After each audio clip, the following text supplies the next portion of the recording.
That's wonderful. All right, then we're going to share the text. All right. So last time we finished up, I think it was right before we got to the end of 13. Oh, no, it must be the beginning of 13. Here we go. Oh, yeah, 13. All right. So it's Rabbi Yochanan Leolam Binya. Where's my glasses? Okay. Leo. Oh, so we were discussing, the question that we left with was, what tribe does Mordechai come from? Because he is in his lineage, he's an Ish Yemini, which is understood as he's from the tribe of Benjamin, but he's also referred to as Ish Yehudi, that he's a Jewish person, which is kind of interesting because that's very rarely is that the description. That's obviously a later description, to describe a person as a Yehudi. Jews are in the earlier texts, earlier biblical texts are referred to as Ivri, right? Abraham is an Ivri. People from Bnei Yisrael, but here he's referred to as a Yehudi. So Yehudi obviously is from Judah, the tribe of Judah. So is he a Benjaminite or is he a Judahite? So the answer we get is no, he was from the tribe of Benjamin.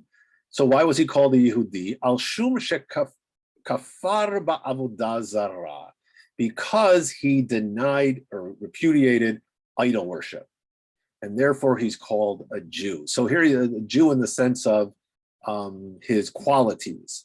Shekola kofer ba'avodah zarah nikra Yehudi. Anybody who repudiates paganism, idolatry, is given the honorific of a Jew. Kedichtiv itai guvrin Yehudain. And in the book of Daniel, also written around the same period as the book of Esther, it says here they referred to some of the characters in the book as Jews, and that was Shadrach, Meshach, and Abednego. These men, O king, have not, then they're being criticized here in this, that you don't trust them because they haven't regarded you. They may not serve your gods, nor worship the golden image which you have set up. And those three guys, their Hebrew names, Hananiah, Mishael, and Azariah. So they weren't Judahites, but they were referred to as Jews because they repudiated idol worship. They may also be referred to as Jews because at that point, that's what Jews were starting to be called. But in any case, let's see. The interpretations arrive from the resemblance of the word Yehudi with Yehudi. Okay, one who has complete faith in the unity and singularity of God. So in Hebrew, you would substitute the hey with a chet, a yichud. For this reason, the Midrash calls one who repudiates idolatry a Yehudi or a yichud, one who believes in the unity of God. The Maharsha adds that the name Yehuda contains all the letters of God's explicit ineffable name, the Yud, Hey, and the Vav and the Hey, and is therefore used as a term indicating one's belief in God. The Meiri states further, he's a medieval commentator, that one who repudiates idolatry acts as a complete Jew and is thereby referred to as a Yehudi, based on the established principle that if one repudiates idolatry, it is considered as if he accepted the entire Torah. And there are certain Jews, according to the text recorded in Yaakov. Ein Yaakov is an interesting text. It was, I think it's in the 18th century. It took all the narratives out of the Talmud and arranged them. So it took all the legal stuff out. I think it was supposed to be for women, but it became a very popular text for Jews in general in the early modern, late medieval period. Hananiah, Mishael, and Azariah were not from the tribe of Judah, as this is a matter of dispute in the Talmud. The Maharsha writes that according to all opinions, the phrase "there are certain Jews" stated here is not meant to associate them with the tribe of Judah, but rather to indicate their commitment to the Jewish faith. Okay. New topic. Rabbi Shimon ben Pazi, ki hava patach b'divrei hayamim amar hachi. So here we again, Shimon ben Pazi, he would begin his lectures on the Book of Chronicles, and would say, all of your, let's see, kol devarecha echad heim ve'anu yodim lidorshan. All of your words are one, the Book of Chronicles, and we know how to expound them. This introduction made reference to the fact that the Book of Chronicles cannot always be interpreted literally, but requires exposition, as the same individual might be called by various names, as in the following verse. So then we have an example here of, now I think it's really interesting because the Book of Chronicles is kind of dry. It's just a historical chronicles, but I'm not really that learned in the Book of Chronicles, but it doesn't have the same perspective on the Davidic kingdom as the Book of Kings. It comes from a different perspective, and I don't think it. I guess occasionally it disagrees with some of the historical facts. Is it Chronicles one of the late books? Yeah. In terms of when it was written? Yeah. And Kings is not? Right. Kings would be much closer, I'm guessing, to the actual events, and Chronicles is looking back on them. And Chronicles ends with the people about to return to the land of Israel after the exile. So, but what they're having here is so you have differences of names, I think, and that's really what they're talking about. Let's see what they say here. This is written here primarily to indicate the previously stated idea that the term Yehudi is assigned to one who repudiates idolatry. However, there's a secondary indication as well related to the exegesis of the names, as stated earlier, with regard to the exegesis of the son of Yair, the son of Shimei. In general, as the Book of Chronicles provides a large amount of information, specifically with regard to what would seem to be insignificant facts about genealogy, coupled with numerous divergences from the other books of the Bible. The sages interpreted large amounts of the verses symbolically or euphemistically. The idea goes so far with some commentaries that a number of midrashic works seem to maintain that with regard to the Book of Chronicles, homiletic interpretation may take precedence over its simple meaning. Right, so this would be an example of, in the early period, before you have the idea of critical biblical studies, that you've got a situation where you have books, supposedly historical books, that are contradicting each other, and the rabbis don't like that. So, I don't think anybody in the ancient world liked it. They wanted their history to be consistent. So therefore, we must interpret Chronicles not as a historical work, but rather as a midrashic work, or we have to understand the code. And here's an example of it. So they talk about this, there's a mention of the Ishto HaYehudiya, Yalda et Yered Avi Gedor, ve et Chever Avish Socho, ve'et Yekutiel Avi Zanoach, ve'ele b'nei Bitya, vat Paro asher lakach Mared. So just looking at the verse, this and his wife HaYehudiya bore Yered, father of Gador, Chever, the father of Socho, Yekutiel, the father of Zanoach, and these are the sons of Bitya, the daughter of Pharaoh. Wait a minute, whoa, is it Yehudiya or Bitya? So there's a little bit of confusion here, and that gives them an opening. And they say, so what's this really teaching us? Why was Bitya called Yehudiya? Because she repudiated idol worship, shekafra ba'avodah zarah. As we know, vatered bat paro lirchotz al hayaor. Why was in the book of Exodus, we read it a couple weeks ago in Shul, when she goes and finds the baby Moses, why does it tell us that she went down to wash in the Yaor? Well, it was telling us something. Amar Rabbi Yochanan, she yarda lechot Megilule Beit Aviha.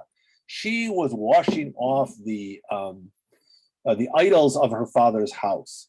That belief. She was basically, according to the rabbi, she's going to mikvah. She's going into the mikvah to wash off that, and then she finds that time she finds baby Moses. Of course, she's going to raise him as a Jew because she is herself willing to become Jewish. So Yelda, the Gemara understands that all the names referred to in the verse as children of Pharaoh's daughter referred to Moses. Right? She only had. We only know she had one child, and it was Moses. It was her adopted child. And what is this? Vaha Rebuye Revite. Didn't she raised him? What? How can you say that it was her? She bore him. That doesn't make sense. Well, we have a lesson here. Lomar lecha shekola megadel yatom vitoma bitoch beito ma'aleh alava katuv ge'ilu yilado. So it's in praise of adoptive parents. Anyone who raises an orphan boy or girl in their house, the verse ascribes to that person as if they gave birth to that individual. So in praise of adopting. Yeah, okay, so here's but all these names supposedly refer to Moses. Yered, that's Moses. V'lama nikra, why was he called Yered? Sheyarad lahem liYisrael min man biyamav. Because yarad means to go down, to drop, to fall down. And so what happened during the days of Moses? Well, manna fell down during his period of leadership. And that's what they ate in the desert. Gedor, okay, shegadar pirtso tehen shel Yisrael. A gedder is a fence. He fenced in the breaches of the Jewish people. It means he protected them. He kept them from going astray. Chever, shechiber Yisrael la'avihen shebashamayim.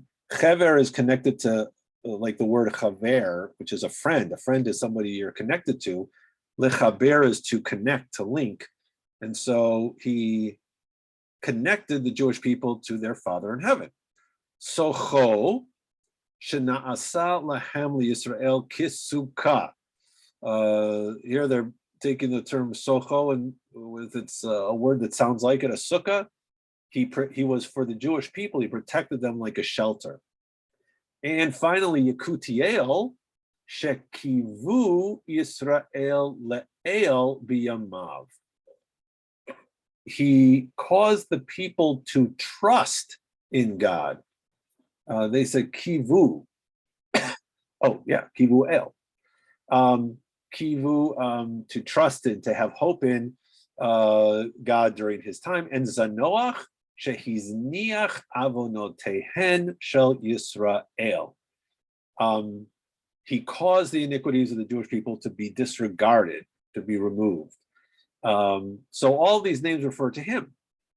And every time it says in that passage up here, it was, where was it? He was Avi. They kept saying he was Avi. So if all these names refer to him, what's the word Avi doing in there? Oh, well, because every time it said Avi, he was a father to the Jewish people in different ways. He was Av b'Torah. He was their father regarding Torah.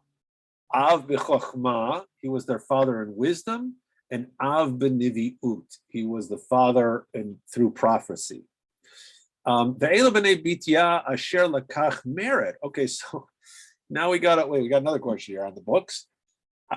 According to tradition, Mered wasn't Bitya's husband, it was Caleb. Caleb was married to the daughter of Pharaoh. How can that be? Well, his name Mered is symbolic too. Yavo Caleb shemarad be'atzat meraglim. Caleb was the one who rebelled. He and Joshua were the ones who rebelled against the advice of the spies. Vayisa et bat Paro, he married the daughter of Pharaoh, who marda begilulei beit aviha. She rebelled against the idols of her father's home. So that's how you get. So all these names were symbolic. And we continue now with the text. of the book of Esther. Asher hogla mirushalayim. Right, that Mordechai was of those who were exiled to Babylonia. Now, it says here, Rava said, Shegala miatzmo, that the language indicates that he went into exile on his own, not because he was forced to leave Jerusalem. He knew that he would be needed by those in exile, and therefore he consciously left Jerusalem to attend to the needs of his people. Let's see what the Maharsha explains that the repetitious language of the verse, who had been exiled with the exiles that had been exiled, that's the verse itself, indicates that he went into exile alone and later joined up with the other exiles. So, right, so Asher Hogla, he himself was exiled, not with the group exile. So he was aware that so that, again, that speaks to his role as a leader, I think. Right after that verse, we learn about his relationship with Hadassah. Vayehi omein et Hadassah. He was the adoptive parent of Hadassah. Kare la Hadassah, v'kare la Esther. So that that's the question. It's Esther and Hadassah. Those were her names. So which one is her real name, and which one is the additional name, or maybe which one is the well, they don't talk about one being Hebrew and one being I don't know, vernacular, but rather she has these two names. Well, they mean something. It's taught in a Baraita, Tanya, Rebbe Meir Omer, Esther Shma. That was her name, Esther. So why was she called Hadassah? Al Shem Shahat Tzadikim Shenikru Hadassim. V'chein hu Omer v'hu Omed bein Hadassim. So Hadassah refers to or alludes to righteousness, and she was righteous. In Zechariah, the passage there states he stood among the world. It's a vision that Zechariah has, and he sees a person standing among these Hadassim, and in the vision or the understanding is that the he there is God. So God stands among the righteous. And so the myrtles there are the righteous with whom God hangs out. And she is Hadassah and myrtle. And so she is referred to that because she's one of the righteous. Well, Rabbi Yehuda differs, and he says Hadassah Shema. Her name was actually Hadassah. The Lama Nikreit Shema Esther. Why did they call her Esther then?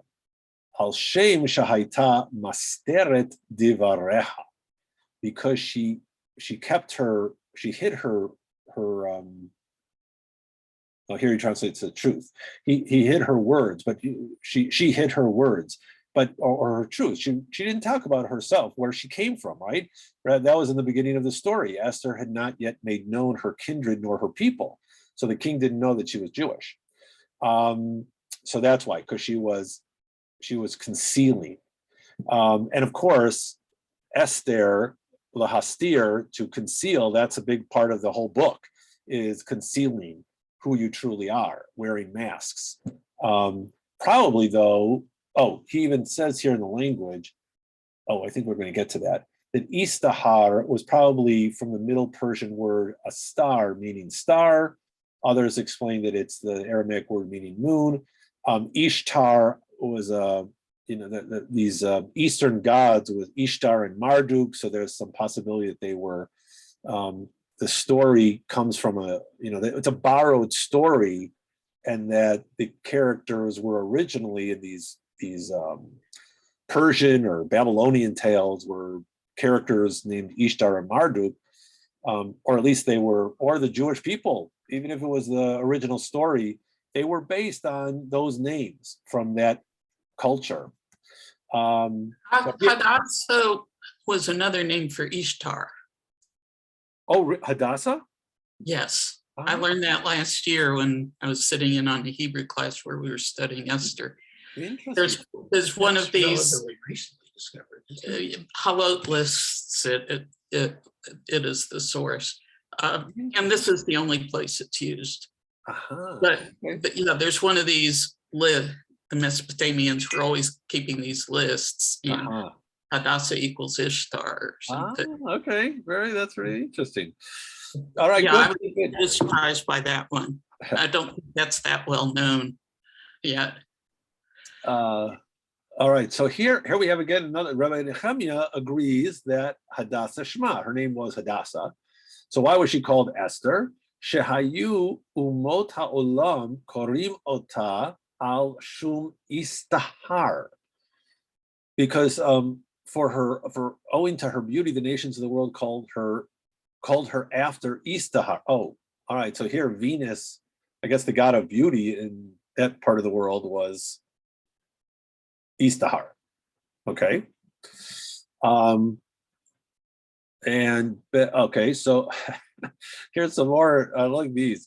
Ben Azai Omer Esther lo arucha lo kitzara haita ela benoni. She wasn't really tall. She wasn't that short. She was just kind of middle-sized, just like the Hadassah, like the myrtle. And here we got some pictures of myrtles.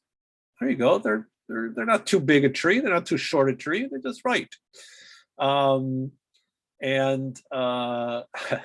This is the best one. Rabbi Yoshua ben Korcha Amar Esther Yirak Roket Haita. So the second half is nice. The first half is kind of weird. She was greenish. You know, what's weird is because didn't we learn that Vashti was greenish, and that was a negative, and here it seems to be a positive. Maybe, you know, I suggested she's like in Wicked, the play Wicked. She's like the what's the character name of the Wicked Witch? I forgot her name, but anyway, she was also greenish. She was born greenish. But here in this case, it was a good thing. And a cord of divine grace was strung around her, endowing her with a beautiful appearance. So she was, Hadassah, Chesed, you know, there's that connection. Also, Yirak Roket, it's always hard with these colors because they don't have a lot of, there isn't a lot of variation here, but you could imagine a woman from that part of the world having darker skin, having a certain tone to her skin color, which is very beautiful, which you would call greenish, but not greenish the way we think of it is, but not exactly light skin, not fair, and not olive. Very dark skin, but maybe olive. Oh, that's a good one. Yeah, that really fits because the olive and green. Yeah, so maybe olive skin. That's nice. So because clearly here it's a positive. They're saying it's a positive complexion. The ki ein la av ve'ein. The Torah tells us that she didn't have a mother or a father, and it also right afterwards it says uvemot aviha ve'ima, and when her father and her mother died. So why do we have to be told? They just told us that she didn't have a father or mother. Why does it have to say, and when her father and mother died? And then it goes on to say that Mordechai took her in as his daughter. Why do you have to be told that twice? Rav Acha said the repetition indicates that when her mother became pregnant with her, her father died. And when she gave birth to her, the mother died. So they wanted to emphasize that she had never had a day in her life with either of her parents. She was born an orphan. And that's when Mordechai took her as his daughter. Now here, this gets a little odd for the story. And you can offer some ideas. Why are they sharing this information? Why are they interpreting it this way? When her father and mother died, Mordechai took her for a daughter. But they're going to interpret it this way, based on the words lakach and bat, at least in rabbinic usage. Tana Mishum Rabbi Meir, al tikre lavat ela lavait. Don't read it as for a daughter, but as for a home. And in rabbinic Hebrew, bayit can also mean wife. V'chein hu omer v'larash ein kol ki im kivsa achat ketana asher kana v'yechayeha v'tigdal imo v'im banav yachdav mepito tochal mikulso tishte uv'cheko tishkav v'tehilo kevat. Okay, where is this? This is from Samuel. Oh, this is from the story of David. So David, remember when David manipulates Uriah, the husband of Bathsheba, to get him killed in the war so he can marry Bathsheba. Nathan, his prophet, or Nathan the prophet, comes and rebukes him. But first, to get David to understand what he's done properly, he tells him this story about I got to tell you a case of injustice in our kingdom. There was a poor guy. He had a little lamb. That was the only thing he owned, and he reared her, and he loved the little lamb, and it was like one of his children, and it drank from his own cup, and it slept with him at night. It was just like a daughter to him. And then this rich guy comes and steals it and eats it. And David is like, this person should be put to death. And then Nathan says, you're that person. Well, since the analogy was to Bathsheba, whom David marries, the analogy here too is kivat wasn't that Nathan was alluding to the fact that David had married Bathsheba. So to here, Mordechai took her for a wife. And then it also fits because lakach in biblical Hebrew is often, it does mean acquisition, but it also means to marry. So the reading here is that Mordechai married Esther, his cousin. So this is a little odd, obviously, because the whole story is about how Mordechai tries to set her up as wife of the king. So why would the rabbis interpret this as Mordechai marrying her, knowing that he's gonna try to marry her off to the king? Why would he do that to his own wife? I think it has to do with, acknowledging women as property. By her being his wife, it would explain how he would do it differently, because he could have other wives and how the estate would transfer and stuff like that. It might have been his way of marrying her off in a better way. Then she'll have this other husband, and whatever he has can go to other children. Okay. All right.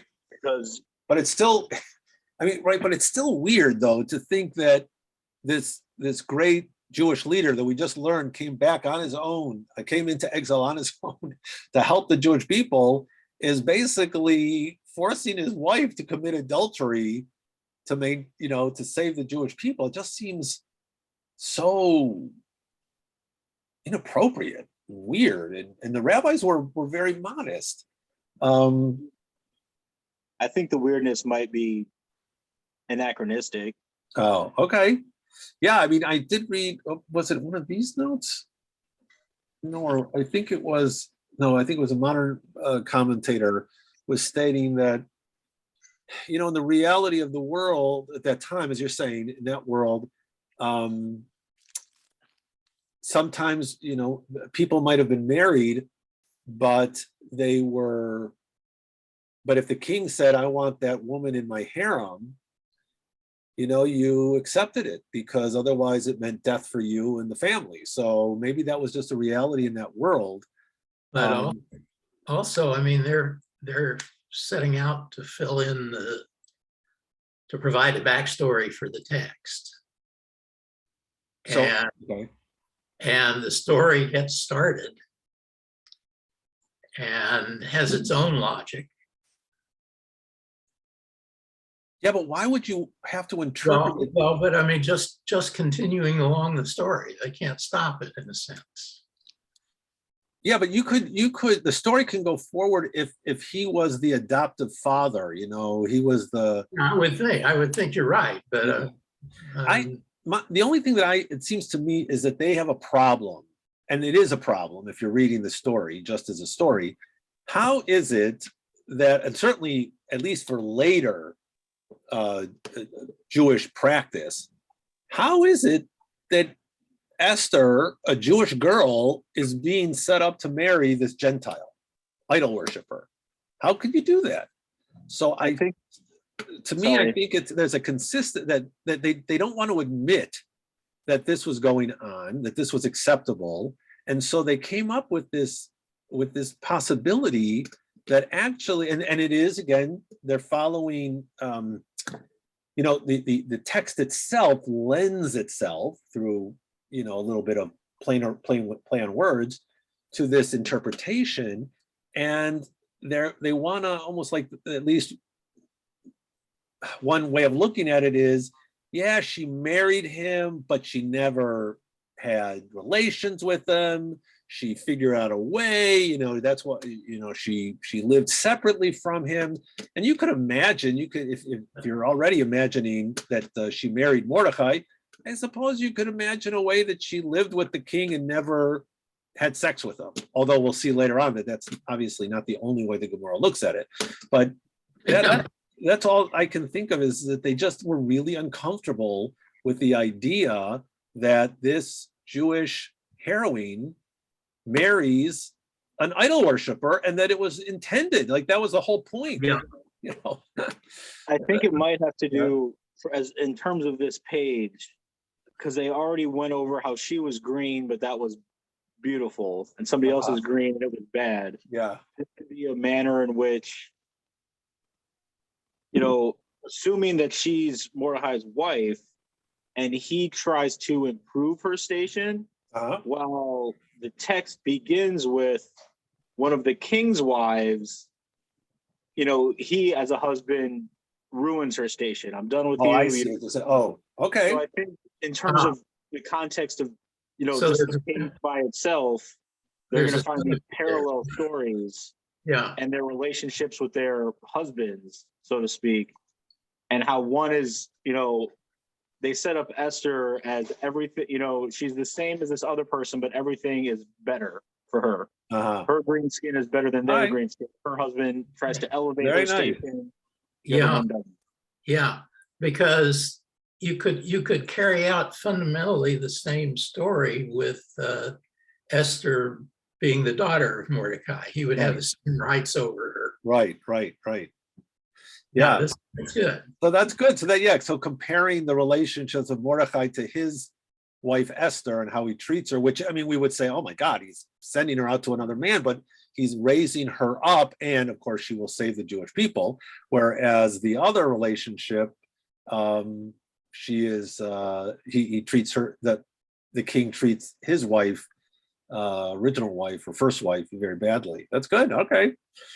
Now we've got, and here you can see some more discomfort with the idea of Esther, this nice Jewish girl, living with these pagans. So the next word, ve'et sheva ne'arot. So there were 7 maids chosen to be given her out of the king's house. Shehaita mona bahen yemei Shabbat.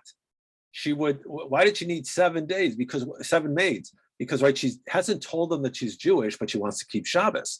So what did she do? She had one, every day there was a different maid, and the one who came on Shabbos, on the 7th day, she would know, oh, it's, I don't know, I can't think of a Persian name, but it's, it's Sarah. Oh, Sarah, you're my 7th maid.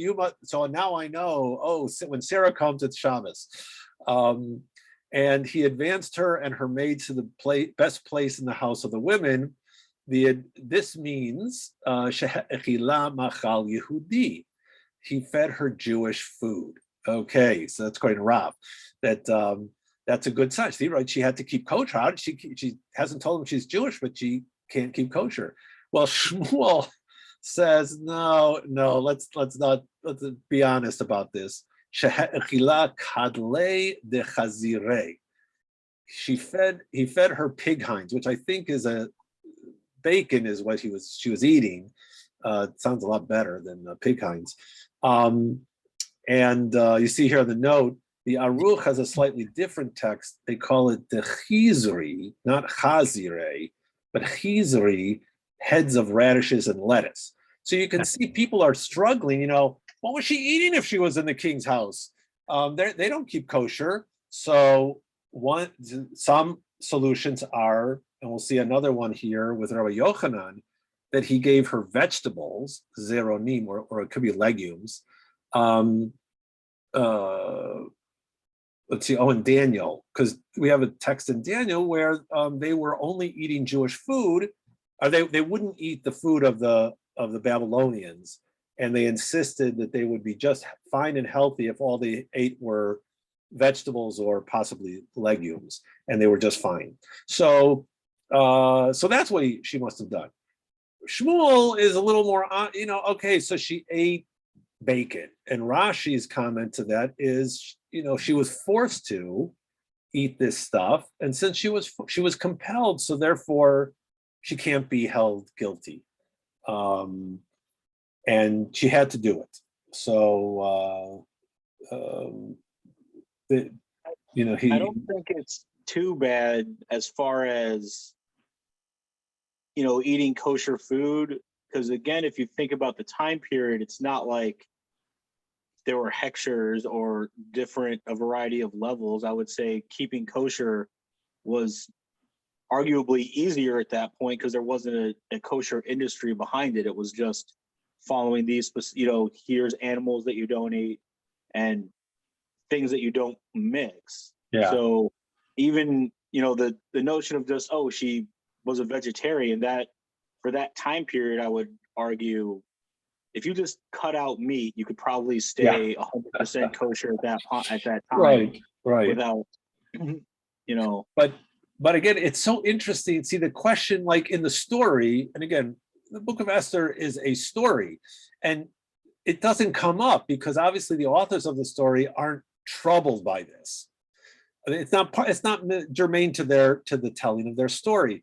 But the rabbis, in taking it as fact, they have to deal with this, and they have to explain to their readers how is it possible that Esther was living with the king, and she was married to this guy, and she's part of the harem. How does that work? Well, okay, you know what? She was actually married to Mordechai, and she was actually living separately, so she got vegetables for her dinner. But Shmuel admits that she probably did eat whatever they ate, and that wasn't a problem. And we're going to get to a section in a moment about Esther's relationship with the king, intimate relationship. Shisha chodashim b'shemen amor. Okay, so this verse states 6 months of oil of myrrh. This is how they're preparing to meet the king. What is oil of myrrh? It is setakt. It's some kind of an aromatic oil. And then Rav Huna said it's oil derived from olives that have not yet reached a third of their growth, or it's enpakinon, which he tells us. Somebody tell us that, or enpakinon. Somebody give us the. Oh, here it is. Meaning oil from unripe olives. Okay, so there's some kind of an oil that have not reached. He's agreeing with the same thing. It's just called anpakinon. And why is it smeared on the body? Because it removes the hair and softens the skin. Okay, so I guess it makes the woman more. It's like what do they call it? Dilapatory? I think that's what he called it here. One of these. Somewhere here it is. The setakt is resin from the myrrh tree. Here's a picture of it, and it is some kind of a dilapatory, or how you. Okay. So be'erev hiva'al v'voker she shava. In the evening she went, and in the morning she returned. I love this. He's such a they want to point out he's such a horrible guy. I mean he's basically all these women are being abused by him, right? But let's admit something positive about the guy. he's cohabiting with all these women, but at least he's doing it at night. My God, he's not a pig who's doing it during the day. I mean, that'd be horrible. But he's a little bit modest. They're sleeping with him all at nighttime. Vatehi Esther noseit chen. She attained favor in the sight of all those who looked upon her. This teaches that she appeared to each and every one of them as if she were a member of his own nation, and therefore she obtained favor in the eyes of all. So it's kind of interesting. Like, she was one of these individuals who I compared her in the notes to the character in Parks and Rec, Rashida Jones, who is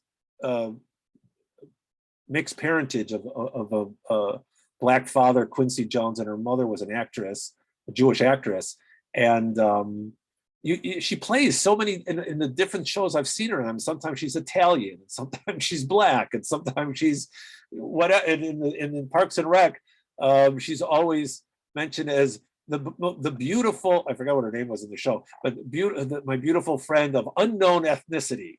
And so here there are some people who you can't really tell where they're from, and everybody thinks they're one of their own. So that's according to this. Everybody thought she was beautiful because she's Italian. Oh no, she's Jewish. Oh no, she's Black. Oh no, she's this. Okay, she's Arab. Everybody thinks she's one of theirs. The next verse says, so Esther was taken to King Ahasuerus into his royal house, 10th month in the month of Tevet. And it was by act of divine providence that Esther was taken to Ahasuerus right now. We're in the month of Tevet. It's cold outside. And so it's nice to sleep with somebody, the body warmth. And that's why she found favor in him. So here clearly is the idea that she is sleeping with him. And is this the one? Oh yeah, this is the one too. The rabbis, I give them credit. They don't shy. They're very modest, but they don't shy away from reality. So Vayehav Melech et Esther mikol anashim v'tisachen v'chesed lefanav mikol betulot. He loved Esther more than all the other women, and she obtained grace and favor more than all the other virgins. So why refer to her as one of the women and one of the virgins? And Rav said it indicates that if he wanted to taste in her the taste of a virgin during intercourse, he tasted it. And if he wanted to experience the taste of a non-virgin, he tasted it. Meaning that, there are, if he wanted to have, whenever they were having relations,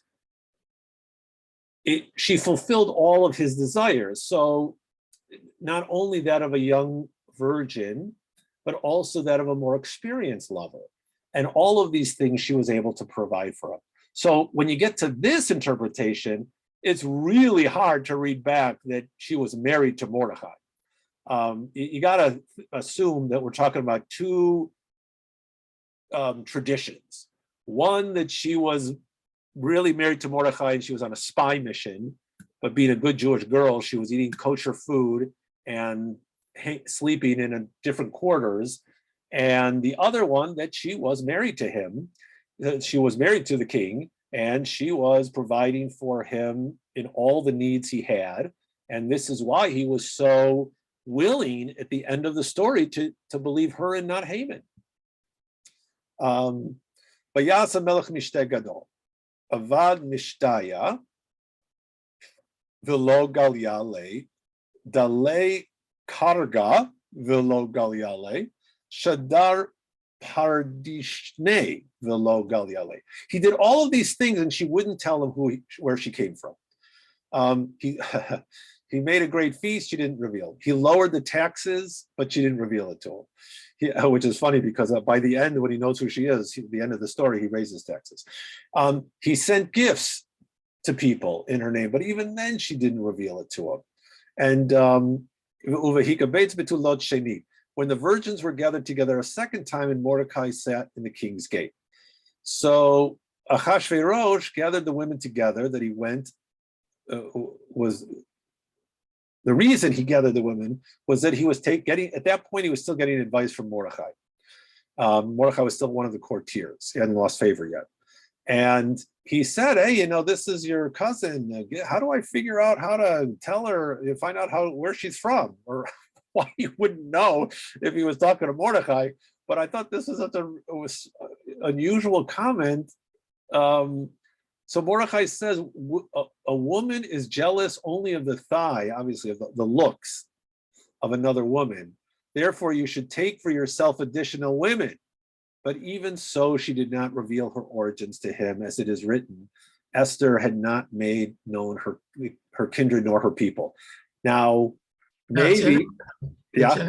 Here, because in the text, it says essentially that Mordecai told her not to reveal her. I know, it's so interesting. So you know what I'm thinking? It's here, they don't mention that at all. No, that what I think is interesting is that maybe, again, if there are different versions, different traditions of this story. Yeah. Here you might say, this was Mordecai saying, you ought to take other wives. Yeah, take other wives, don't sleep with her. Just get married to other women, and she'll get so jealous, she'll tell you, and because she's this she's more alluring to the king if he's not able to be with her. And maybe that's what this fits in with that. Otherwise I think it's just a weird comment. Let's see what the notes say. This is derived from the verse, and when the virgins were gathered together a second time, Mordecai sat in the king's gate, indicating that the gathering was done due to Mordecai's advice. So that's okay. So that's how at least this commented. This one Reach Dudaim is suggesting it must have been Mordecai's advice, because of the verse says they gathered together a second time when he was in the king's gate. So he must have given her the advice. Well, I don't know. Maybe that's it. Maybe he was like, keep finding other wives and keep sleeping with them. Don't touch her. I don't know. It's just very interesting. It's a question of the story. Again, if you question the text too carefully, if you accept it's a story about a heroic woman and her mentor who saved the Jewish people, I don't think you worry too much about all these little details. All right, let's keep going. Rabbi Elazar, Maidichtiv lo yigram mitzadik einav. He withdraws not his eyes from the righteous, but with the kings upon the throne, he establishes them forever, and they are exalted. This teaches that in reward for modesty, because we're just talking about modesty. Esther is very modest. She doesn't let him know who she's from. And we have here now two individuals, Rachel and her descendant Saul, who were both rewarded for their modesty. Rachel, as we get to the story here, we can just quickly go through it. This is the story of Rachel and Leah, and the famous midrash that Rachel and Jacob knew that Lavan was going to swindle them out of their marriage. So they exchanged signs so that they would know who's who. But Rachel, feeling for her sister, and knowing that her sister is the older one, and according to the text, she was a less pretty one, and knowing that in that world, it would be a problem for Leah to get married if the younger daughter ran off and got married first, out of compassion for her sister and that kind of modesty for her own self, she gives Leah the code. And that's why in the text, when he wakes up the next morning, it's like, Hine Leah. Wait, I thought it was supposed to be Rachel. It's like, how could he not know it was Rachel? People are different from each other, but he just assumed it was Rachel because Leah had the code. And therefore, because of Rachel's modesty in taking second place to her sister, she merited having the bearing or being the matriarch, the ancestress of the first king of Israel. The king of that, Saul was also a modest person. He was, when he was chosen king, Samuel told him, don't tell anybody that I've made you king. This is going to be secret until it's publicly announced. And he kept it to himself. He didn't tell his uncle when he came back from finding the lost sheep that Samuel had made him king. And out of that modesty, he merited to have Esther descend from him. Now, where's the line about? Okay. Oh, here it is. Here it is. It's okay. So Rabbi Elazar said, when the Holy One, blessed be He, assigns greatness to a person, God assigns it to their children and their children's children for all generations. God withdraws not his eye from the righteous, but with kings upon the throne, God establishes them forever. But if he becomes arrogant, then God humbles that individual. And of course, that's what happens to Saul. Saul became very arrogant in his position. He got very threatened and insecure about David, who was getting popular, tries to kill him, doesn't listen to Samuel when he's supposed to kill Agag, who was the ancestor of Haman, and he loses his status as being king. Okay, we're back to the Megillah. Amar Rabbi Yirmiyah Shaita Mar Adam. Oh yeah, this is also okay. So she listens to the words of Mordechai. What was the words? He teaches that she would show her menstrual discharges to the sages to inquire whether she was pure or impure, and she did as she did when she was brought up with him. This means that she maintained a relationship with Mordechai, as she would arise from the lap of Achashverosh, immerse herself in a ritual bath, and sit in the lap of Mordechai. Okay, so this, according to this, she's going back and forth. Again, you have this, it's a little uncomfortable, this idea, and maybe that's how she played it. Maybe that's, again, if we're following the tradition that she was married to both, that she would tell Achashverosh, I'm sorry, we can't have relations. It's my menstrual cycle. And as soon as that was done, she would go to Mordechai. I mean, that's all, that's a possibility. This is the story of Teresh, Bigtan and Teresh.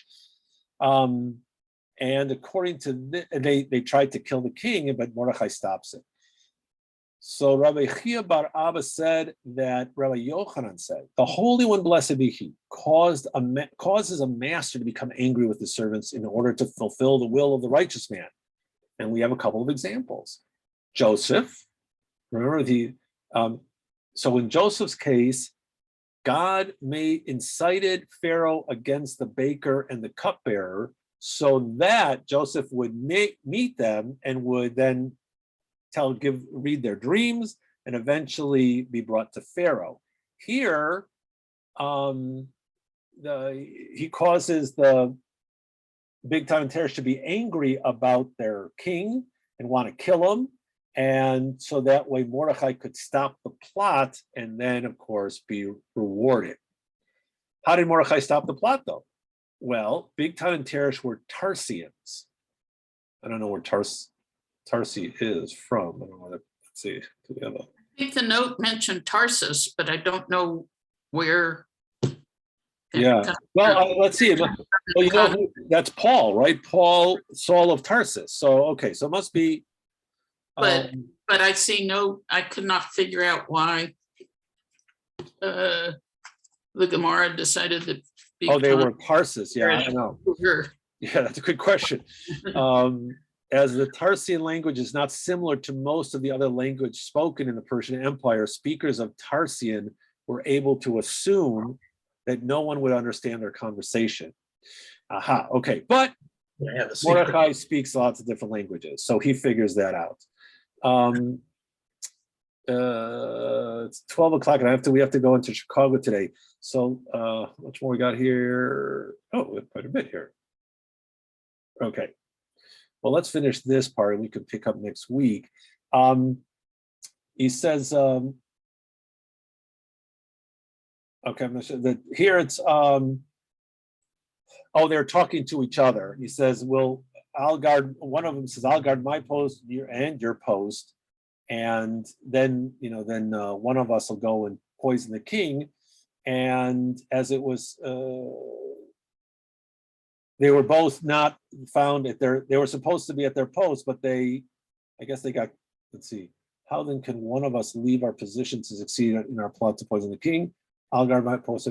Okay, so anyway, they were missing where they were supposed to be. And Then we have a whole thing on Haman. Achar advarim ha'ele, amar Rava, achar shebara kadosh baruch hu refu'ah lemakah.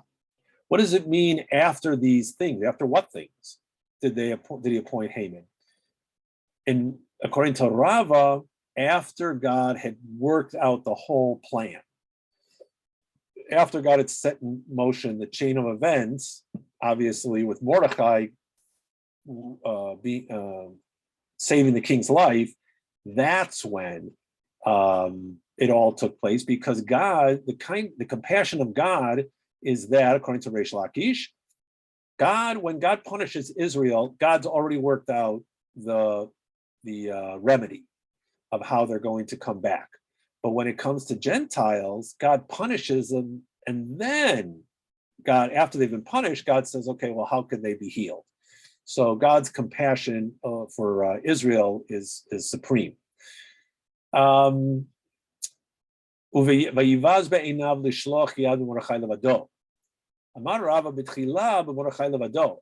just wanted to attack Mordechai, but in the end, it was all the Jews. Or was Am Mordechai? That's the language of the text. Who's the Am Mordechai? That's Rabbanan. And after that, it's all the Jews. So originally it was supposed to be Mordechai, then it was just the sages, and ultimately all the Jews. How did it get to that point? Well, first we have to get the month. We'll do two of these paragraphs. Hipil pur hu hagoral tana kevan shenafal pur bechodesh Adar samach simcha gedolah. He was very excited when the lot was in Adar, because the 7th of Adar according to tradition, is the day that Moses died. And the tradition is that when on the day of the Yortzites of great people, it's like a day of catastrophe. It's supposed to be a day of calamity. Future calamities will happen on that day, right? That's like Tisha B'Av and the 17th of Tammuz. But in this case, they didn't realize that Moses was also born on the 7th day of Adar. So he screwed up. And it's a time of rejoicing for the Jewish people. So his plan was already ruined. So how did it get to all these people when it started with just Mordechai? Haman says to Achashverosh, Yeshno am echad. There's this one people that's scattered abroad and dispersed among the peoples in all the provinces of your kingdom, and their laws are diverse from those of every other people. They're just not like us. There was none who knew to slander like Haman. As in his request to the king, he included responses to all the reasons Achashverosh might be reluctant to destroy the Jewish people. He said to Achashverosh, let's destroy them. And Achashverosh, because the kings don't like to get rid of subjected peoples because they bring tax money in. And he said to them, but in this case, I'm afraid of their God, lest he do to me as God did to those who stood up against them before me. Right? We remember that from earlier in the Megillah, where Belshazzar was killed. Haman said to him, oh yeah, but they've been asleep, not yesh, no, but yashnu. They've been asleep with respect to the mitzvot. They aren't even worthy of being God's people because they're not doing the mitzvot. So you know what? God doesn't like them either. But he says, eat bahu Rabbanan. What about the rabbi? The sages observe the mitzvot. And he said, hey, I'm echad hein. They're one people. If the sages aren't doing the mitzvah, if the people aren't doing the mitzvah, whose fault is it? It's the sages. They're not doing their job. So you know what? Let's get rid of all of them. So in this way, he convinces the king. So originally it was just Mordechai, then it was the sages, and then he was able to convince the king to get rid of all of them. So let's pause here. We're almost done with this page, but it's a little after 12. We'll pick it up next week, begin with this, and then get into page 14. All right, so everybody stay warm and don't go out there driving if you don't have to. We have to, unfortunately, today because our sons are coming in from New York. So, but we'll see everybody next week. Thank you. Thank you. All right, take care. Have a good trip to Chicago. Thanks.